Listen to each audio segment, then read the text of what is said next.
All right, WrestleMania 33. Here we go. We got AJ Styles and Shane McMahon starting off WrestleMania at the first match of the official show in a singles match. You know, I was surprised this was the match of the night. I thought this probably should have been a street fight. I think it would have came off a little bit less rushed. Maybe they could have took their time with a lot of the spots, but you know, it still came off great.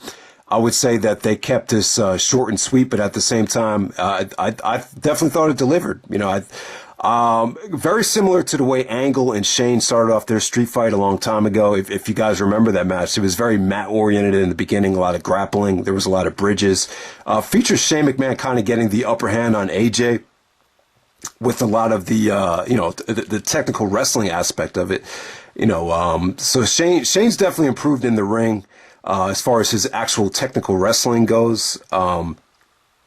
But, you know, I can completely understand if some people didn't want to see AJ face Shane. There's obviously much better opponents down the line that you probably like to see AJ face. But, you know, him and Shane, they still had a good match here. The referee bump really enabled them to play with the, you know, the weapons as you would expect. So Kyoto, you know, this wasn't a goofy referee bump. This is one of the best ref bumps I've ever seen. Basically, Kyoto takes an enziguri right to the face. So then, you know, they bring out the trash can. AJ actually goes for a Van Terminator on the trash can, but Shane gets up, counters it, you know, slams AJ right in the face with the trash can, and then Shane does the Van Terminator to AJ. That came off great. Shane actually does the elbow drop onto the table, onto the Spanish announce table. So, you know, Shane got show the full arsenal here. He actually pulled off a shooting star press, which you hadn't seen probably since the Angle match. So, I mean, it pretty much gave you everything you wanted. You know, it didn't have that major Shane bump where he needed to be taken to the hospital. So it still delivered, but at the same time, nobody got hurt. The right guy went over. AJ goes over with the phenomenal forearm. I mean, it's pretty much had everything. I thought it was good. It didn't over deliver. It didn't create any holy shit moment that, you know, people are going to be playing back on SportsCenter. But, yeah, definitely set the tone for the rest of the show. And I can see why it opened up the show. I think it would have been kind of tough to do all the grappling and the mat work if they had put this on, you know, right before the main event or even in the middle of the card. So we move right along. You know, you had the better stuff of the night, you know, open up the show. Right away, you get Kevin Owens come out. He faces Jericho. You know, this build-up was awesome. I think I just want to make a point that I thought, you know, Kevin Owens, not exactly his heel turn, but when he turned on Jericho with, you know, putting Jericho on his own list, I thought that was probably the most creative thing I think the WWE did all year. So give them credit for that. And, you know, this had a lot of tension here. I thought both guys brought it. For 47 years old, Jericho looked great. You know, he actually tried to put Owens away with numerous lying salts. Obviously, these two guys are friends. If you've been listening to Jericho's podcast, you can see that they have a genuine connection in real life. And, you know, I always say when guys are friends, you could always tell in their matches that they're a little bit more creative than usual. I just thought the creativity was great here with the counters with the walls of Jericho. I think there was even a sequence where Owens applied the walls of Jericho. There was actually a sequence where I think Owens was going for a cannonball, and I think Jericho countered that into the walls of Jericho. Jericho with the springboard. Owens hits him with the super kick. And, you know, just great stuff. Some great kickouts here with Jericho kicking out of the pop-up powerbomb. Owens kicking out of the lion salt. Owens was really smart, though, man. He took apart Jericho's knee and then hit him with the power bomb on the edge of the ring apron, puts Jericho away. I mean, that finish right there. I wish Jericho could have kicked out of that. I think fans are a little bit baffled that was the finish.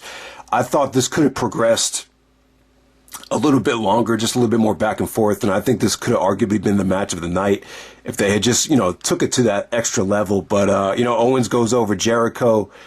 Wins the United States Championship, and that ended up being the theme of the night. The right guys went over in almost every match, so that's something that I think a lot of people could be you know, happy about.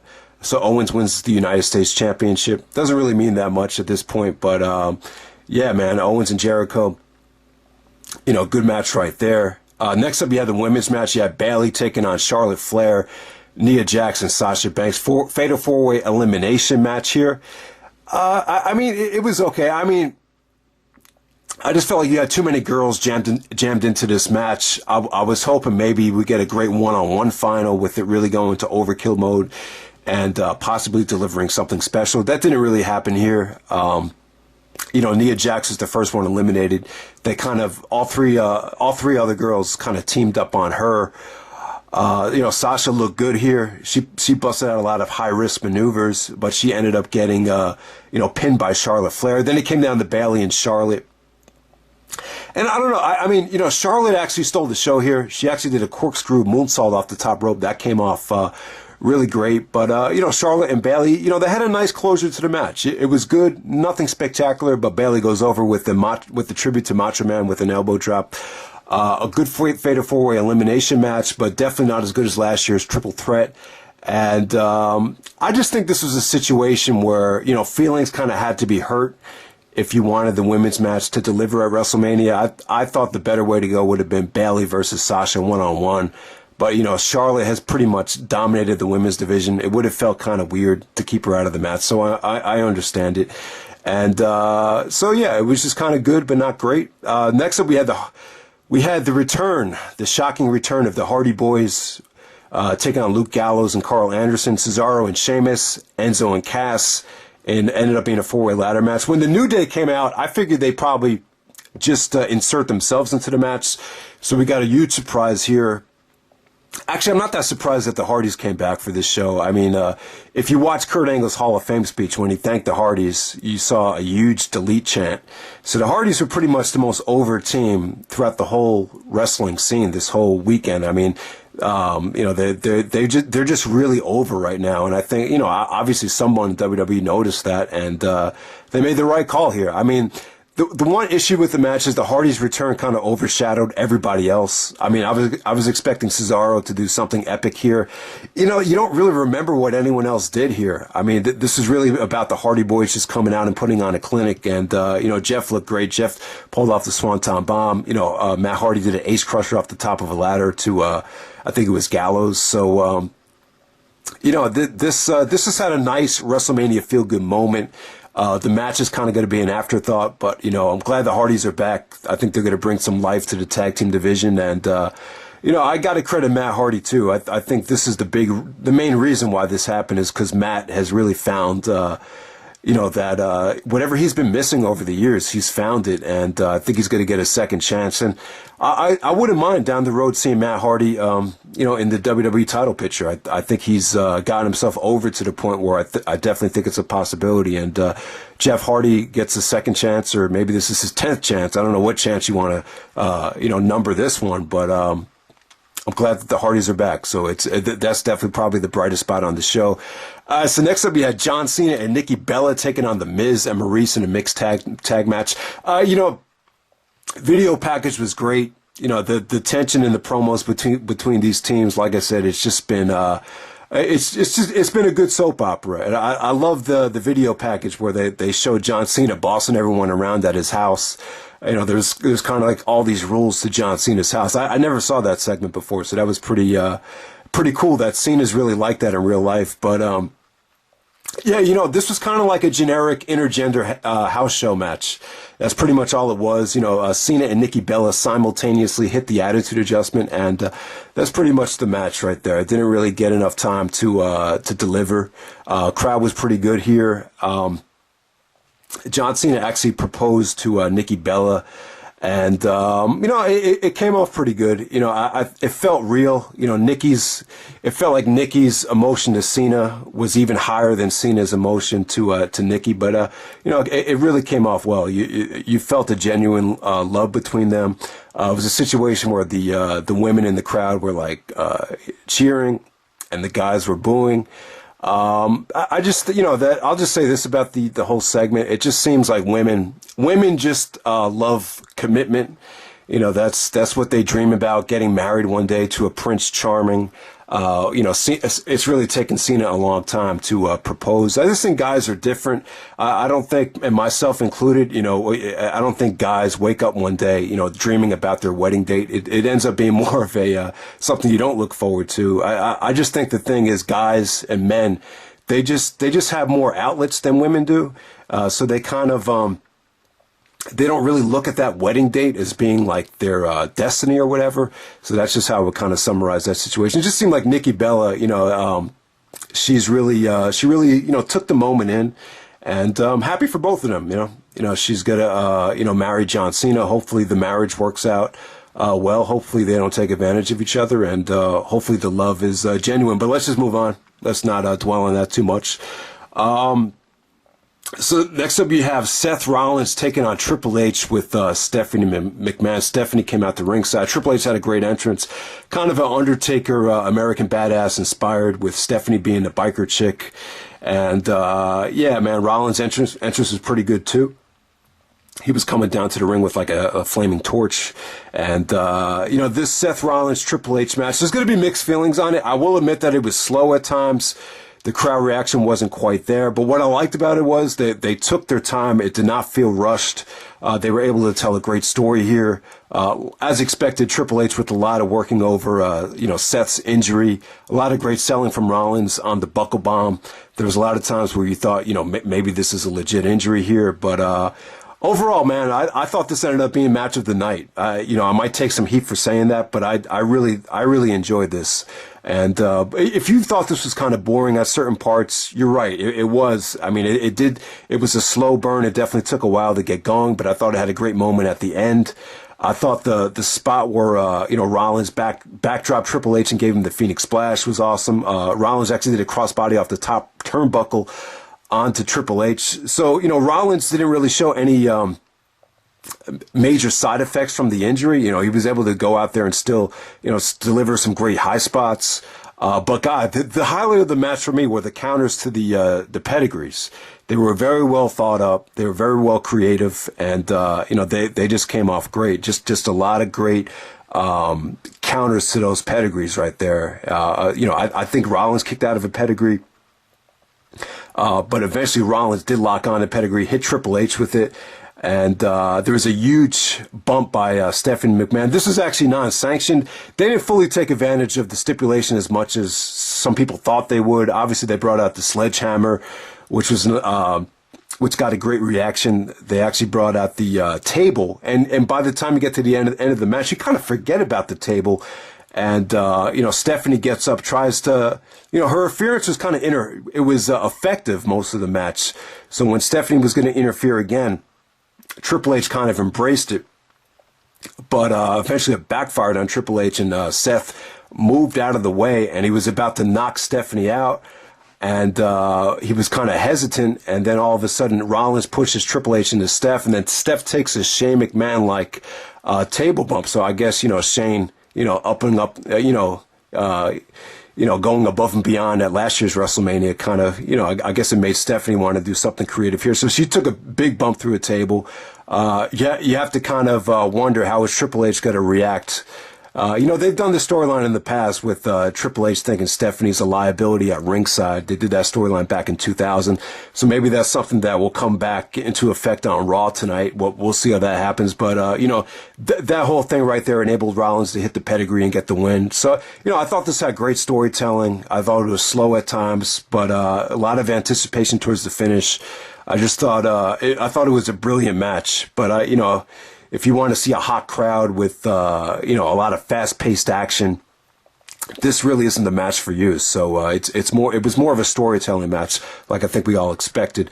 All right, so next up we have Randy Orton taking on Bray Wyatt. And I have to say the biggest disappointment of the whole WrestleMania, I'm not going to say Bray, I'm going to say it's Orton.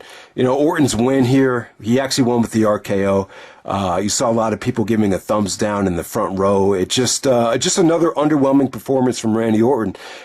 Specifically at WrestleMania, unless Randy's in there in a triple threat match, his matches have been, somewhat lackluster. I mean, this was just, it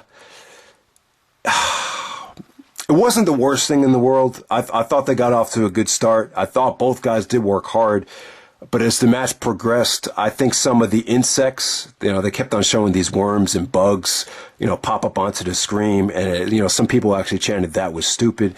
The problem is, if you're putting two guys in a world title match and you don't have the confidence in them to the point where you have to make it kind of a joke, then they shouldn't have been in this spot. It is what it is. I just think this. I thought this match probably should have went on earlier in the show. Would have got a much better reaction. But it wasn't a bad match though. I mean, there was some. They did work extremely hard. There was some, nice counters to Sisters Abigail. Obviously, some good counters to the RKO. But Randy out there, Randy just, he's a good example of someone that looks like an athlete, but he's not a great athlete, though. He just looks very fragile out there. He just looks like he's afraid to get hurt out there. You would think someone with his body and his build and his physique would just take some more chances as far as making his matches feel more athletic. And Randy Orton versus Bray, was this the worst world title match in WrestleMania history? No, it wasn't the worst thing I've ever seen. The insect thing, I get why they did it. They wanted to keep people invested in the match, but bottom line is that title is AJ Styles Championship.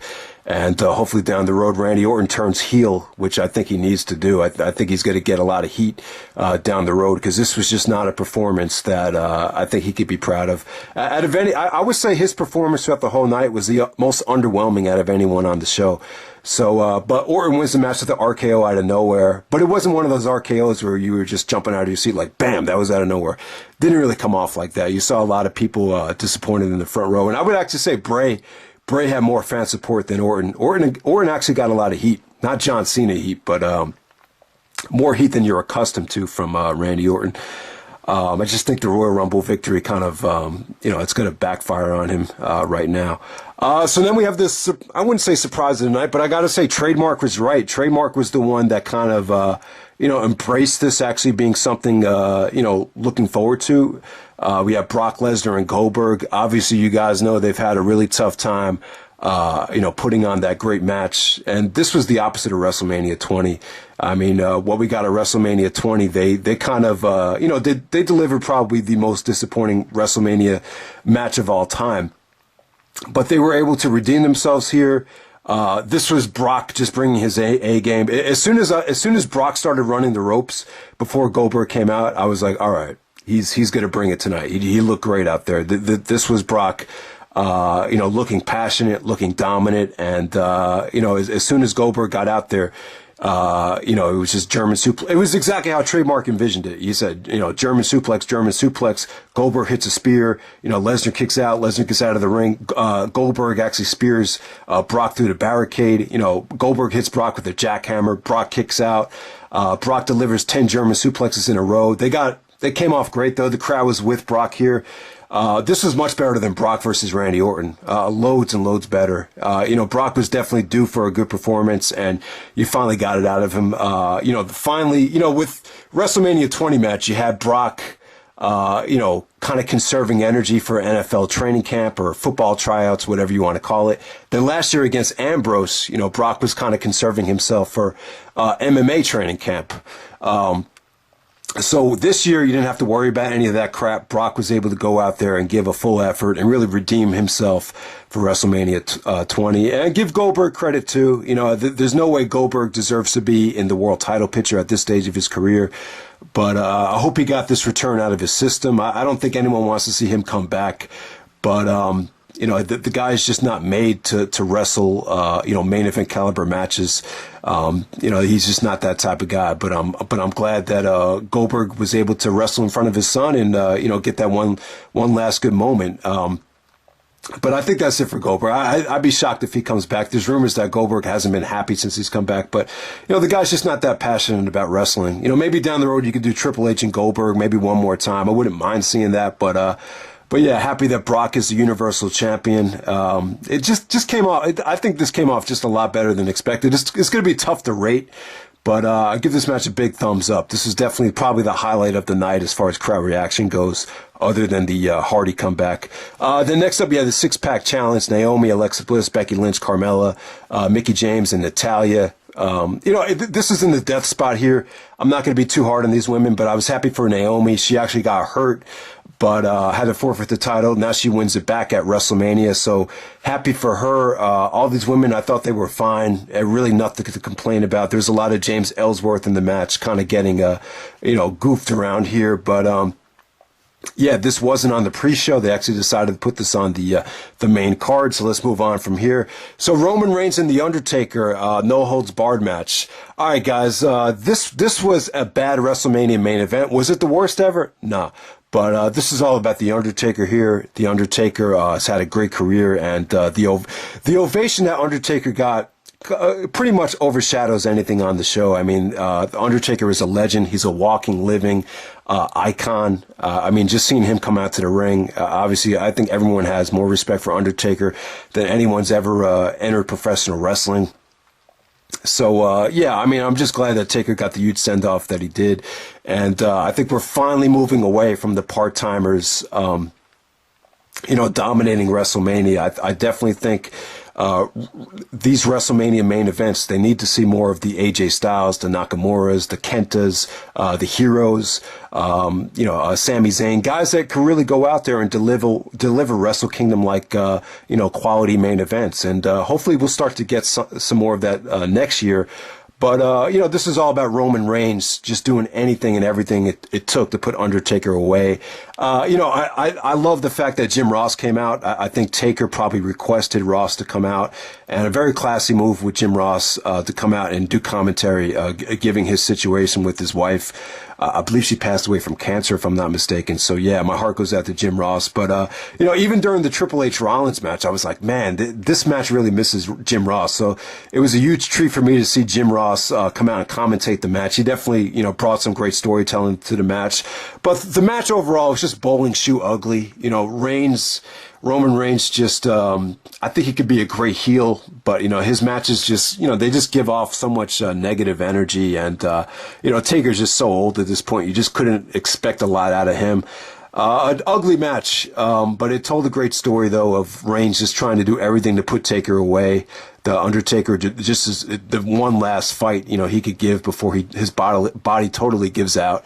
I was just, at one point in the match, I was just like, how much abuse can Taker take? I mean, you really have to be careful at his age right here. Maybe he could just collapse in the ring. You never know. But, yeah, so Roman Reigns goes over Taker.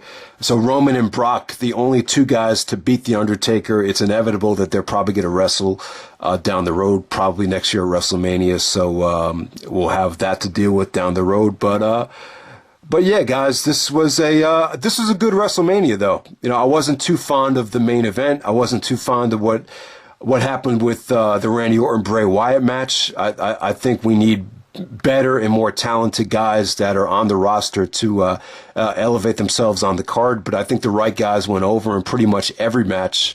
So you have that to be happy about. And honestly, this show really made me feel good. For the first, all the way up until, Brock and Goldberg, I thought the show was pretty much excellent. So let me know what you guys thought. And, WrestleMania weekend as a whole, I didn't see all the indie stuff. The NXT show was good.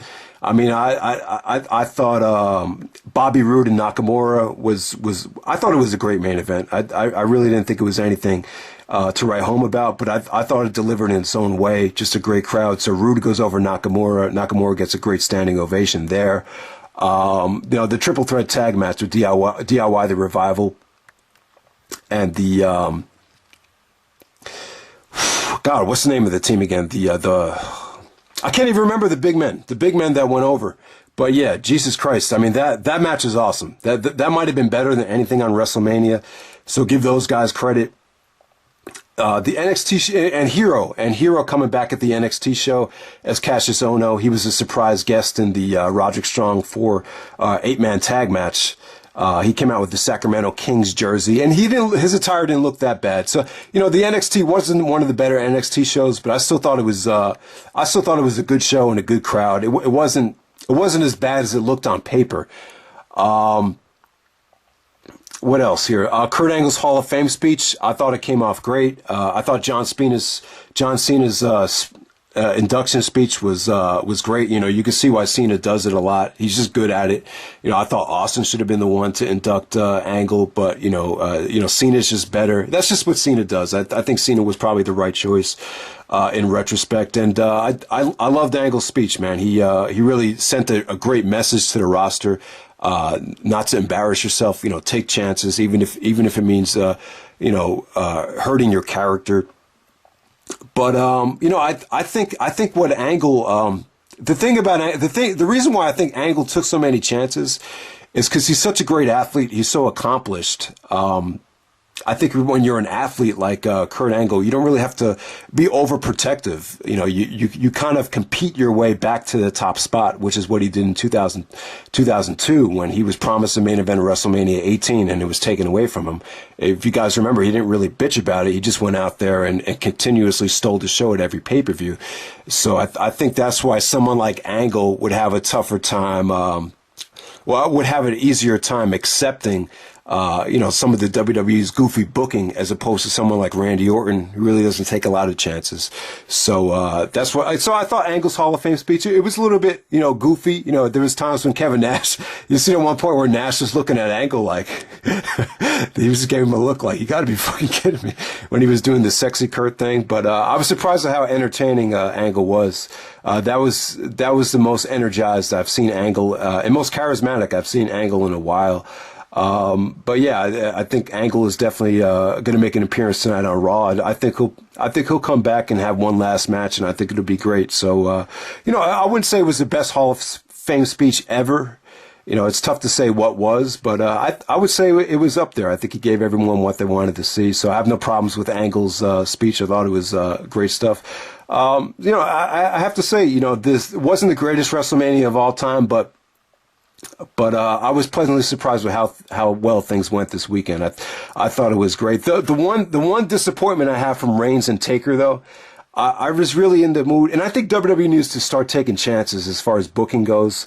Sort of like more of Russo booking. I think Russo booking could be effective with Vince as the filter.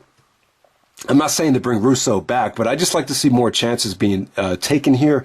There wasn't any direction that Roman was going to turn heel or anything like that. But I was just, you didn't have Samoa Joe on the card. That's one of the things I was kind of disappointed about. I thought it would have been cool if Joe and Reigns and maybe the Usos would form like a, Samoan stable and maybe even have The Rock come out to turn heel on Taker. I thought that would have been an awesome way to send The Undertaker, packing, but at the same time, doing something as outrageous as that might have taken away from the fact that you want to give Taker that one big last ovation at WrestleMania. So I can see why they didn't do something like that. But I think a Roman Reigns heel Samoan stable with Joe getting involved, possibly The Rock being like a part-time Godfather, that's something that really would intrigue me. But the chances of them doing something like that were very slim. Just to touch on the pre-show, I thought Neville and Aries was really good, a good effort from both guys. Only thing is, it just felt like some of the crowd was having a picnic during the match. That's one of the things I didn't like about it. I kind of felt like the crowd was going to be a little bit tough tonight watching the pre-show, and I was kind of right. I thought the crowd they were hit or miss throughout the whole night. It really took a lot to get them going. But overall, I'd say they were pretty good. And Ambrose and Corbin was on the pre-show as well. I was fine with that.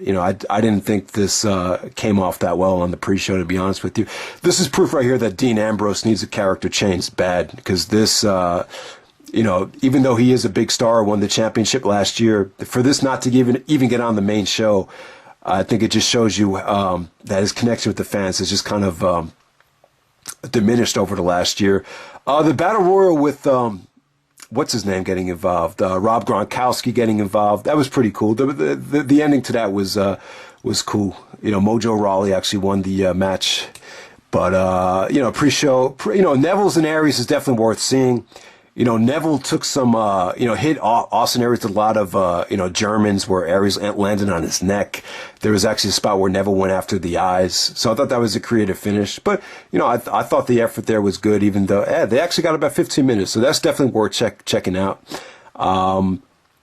And I can see why that wasn't on the main show. But overall, guys, I thought the show came off pretty good. So check it out. Best WrestleMania of all time. I wouldn't say that. I wouldn't say it's in the top 10, but I would say it's in the better half of some of the WrestleManias. So that's pretty much it, guys. Hope you enjoyed the review, and take care.